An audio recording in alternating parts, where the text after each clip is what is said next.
This happened in 2011, and it was the first major project of Boko Haram on a national scale for which the Islamic sect took credit. Research shows that even though the activities of the Metasini sect, an Islamic militant group which terrorized parts of northern Nigeria in the early 80s, were well known to the government at the time, it failed to do anything until the group unleashed mayhem that left thousands of people dead. In fact, in Kano, the activities of the group were trivialized. Moves by former Nigerian leader Shehu Shagari to declare a state of emergency in Kano in order to deal with the sect were challenged by the governor, Abba Karimi, who belonged to an opposition party.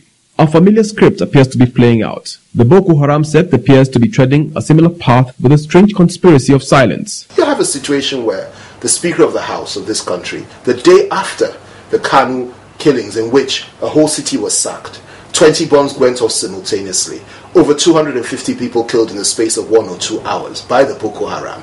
And the following day, the Speaker of the House, who happens to be a northerner as well, turns around and says that Boko Haram should be forgiven for these activities and that the president should sit down with them and talk to them. You begin to wonder what is really going on. Why is it the key leaders in the core north have not spoken out enough against these people and taken a stand? Right now, Boko Haram's activities have picked up, with the group appearing to be emboldened by each new conquest. Things have changed. Initially, the Nigerian government dismissed the group, saying it would not negotiate with terrorists. Then the Kano blast happened, in which at least 200 people were killed. Now the Nigerian government has changed its mind. But BH, as people fearfully call the militant group, is no longer interested in dialogue. Not until the government imposes Sharia law across Nigeria, it says.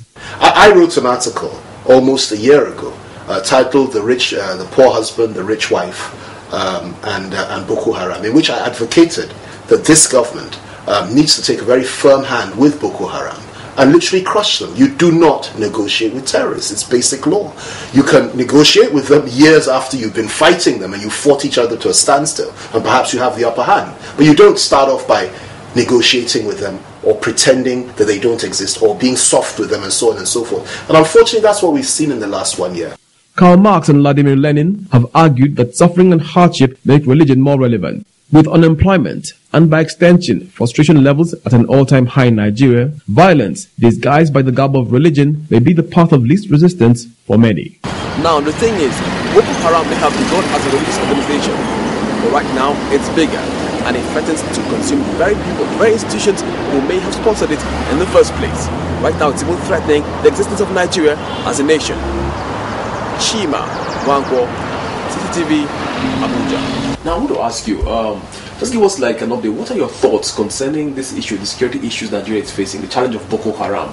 All sorts of things have been said. It's religious, it's political, it's economic. I mean, what do you think? I think that anybody that tells you that there isn't a religious aspect to this clearly is not, is either being deceitful or is not being honest with themselves. It's clearly religious. Not only that, there's a clear sectarian divide in this country today. It's also ethnic to a certain extent. And it's also part and parcel of a revolution that's going on, a class revolution that's going on within the Islamic world in North Africa and specifically in northern Nigeria.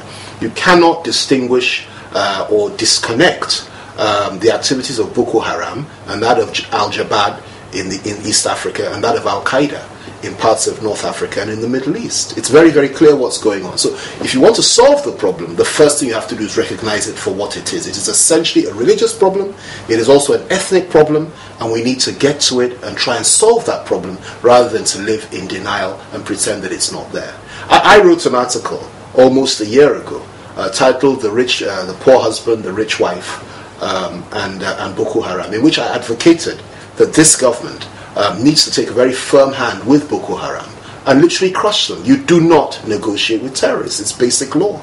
You can negotiate with them years after you've been fighting them and you fought each other to a standstill, and perhaps you have the upper hand. But you don't start off by negotiating with them or pretending that they don't exist or being soft with them and so on and so forth. And unfortunately, that's what we've seen in the last 1 year. You know, thousands of deaths later, cities have been sacked. The second largest city in Nigeria has been sacked, Kano. Hundreds of people killed in the space of 1 hour. 20 bombs going off simultaneously. Threats to Christians, threats to the president's life, threats to the life of the president of the Christian Association. Churches being bombed on Christmas Day, and somebody will tell me that all is well in this country? No, all is not well. And it's incumbent upon our government and our people to stand firm against this evil and this terror and do something about it. Not to dialogue, not to talk to them, but to stand up and say enough is enough. And you meet force with a greater force, which the Nigerian army is capable of. And then after you've done that, you now begin to pick up the pieces and negotiate. Now, President Jonathan has said that Now, I've been wondering because, like, the Northern Governors Forum has just recently risen from a meeting where they agreed that we have to go back to the old methods of gathering intelligence. Getting among the people. And I'm just wondering, how do you think this Boko Haram thing? I mean, how do you think it ought to be tackled? Because something is not being gotten right. I'd be more impressed if the Northern Governors Forum would first of all respond to the very serious allegation made by a spokesman of Boko Haram that some of them have been paying them protection money over the years. I'd be far more interested in them getting up and saying, as chief security officers of their states, that they will defend the life and property of every Christian, every Igbo man, every Southerner, every Middle Belter, and every Muslim person in their state. I'd be far more impressed if they got down to doing that than talk about issues of intelligence gathering. This is nothing new. Many of them know who these boys are. Many of them use them in various militias, political militias over the years to further their own political interests. Now you have a classic case where the falcon no longer listens to the falconer. These boys have gone on their own rampage. They're organizing themselves. They've got external funding. They've got internal funding. They're very well organized. They are not a rabble. They are very sophisticated. And they are presenting a very real threat, not just to Nigeria, but to the northern ruling class itself.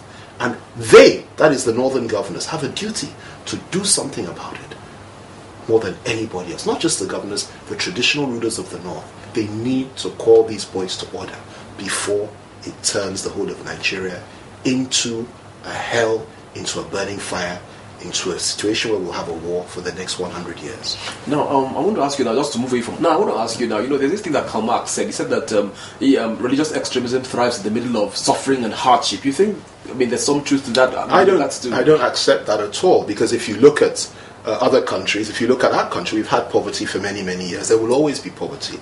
But that doesn't translate into the desire to get up and chop off somebody's head simply because he doesn't share your own version of Islam. There are millions and millions of Muslims all over the world. Indonesia has the largest concentration of Muslims in the world. You have some issues there. But in the main, most of the Muslims in Indonesia, it's a secular state by the way, are perfectly decent, reasonable people. The same with India, which has the second largest concentration of Muslims in the world. It's a secular state. By and large, it's a reasonably peaceful place, even though there was a war with Pakistan, which was a religious war. But by and large, India is a peaceful place, and you have many Muslims there. You have Muslims all over the world living a decent, normal, ordinary life. Look at Yoruba land in the southwest, where I come from. Half of my family is Muslim. I have a Muslim name. My Muslim name is Abdul Latif. Okay, because my mother's family are Muslim. I'm very proud of that, even though I'm a practicing Pentecostal Christian. We live side by side. We love one another, and yet we take our religious faith very, very seriously. I am a born-again Christian. Okay, I take my faith very seriously. I take it into everything that I do. That doesn't mean to say that I'm on some form of opium, or that I have to attack people that don't share my own values, or don't believe in my faith, or don't even share my own version of Christianity, or that I don't like Muslims. Not at all.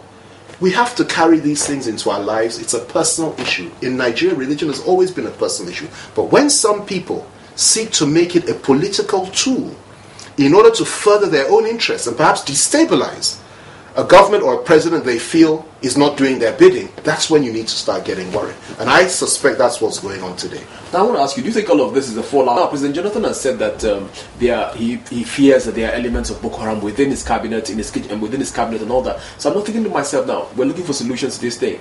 You used to be a member of the Federal Executive Council. Now how do you root out people like that who are part of the fabric of your government? Well, President Goodluck Jonathan, I'm sure, knows what he's talking about.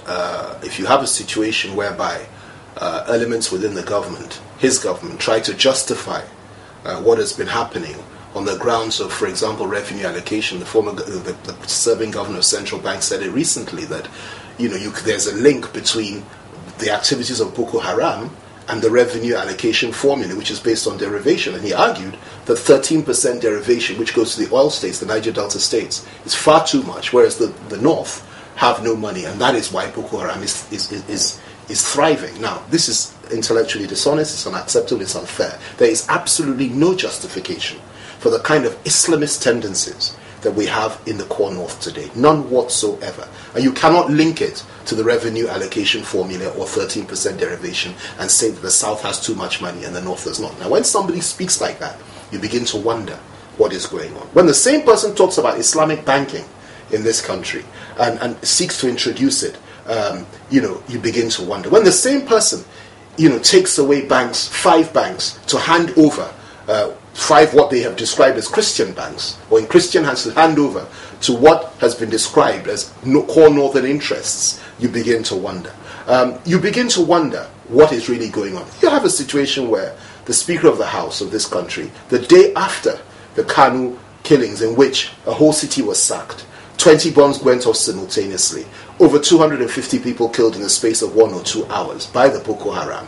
And the following day, the Speaker of the House, who happens to be a northerner as well, turns around and says that BokoHaram should be forgiven for these activities and that the president should sit down with them and talk to them. You begin to wonder what is really going on. Why is it the key leaders in the core north have not spoken out enough against these people and taken a stand?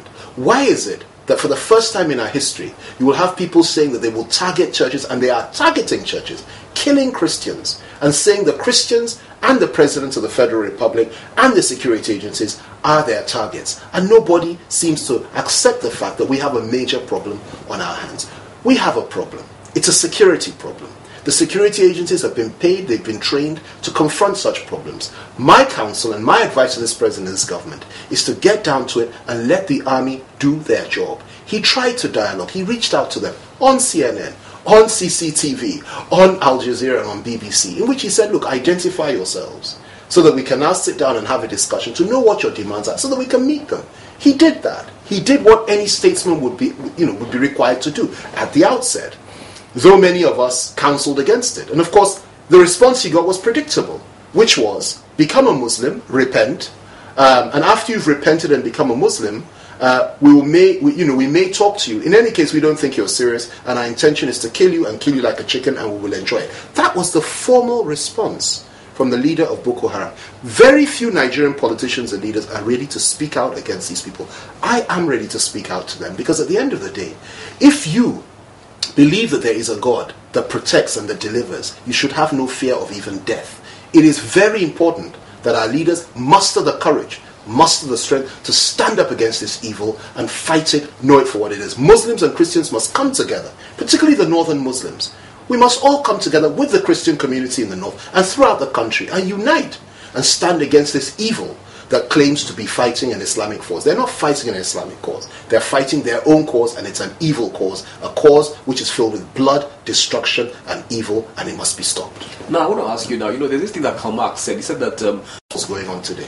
Now, I want to ask you, do you think all of this is a fallout of the April elections, because people talked about, making the country ungovernable and all of that? Do you think all of this is a fallout of the elections, people who lost out? Let me tell you that there are 2 groups of people when it comes to the opposition. The larger group, of which I have been a member, are people that are going on today.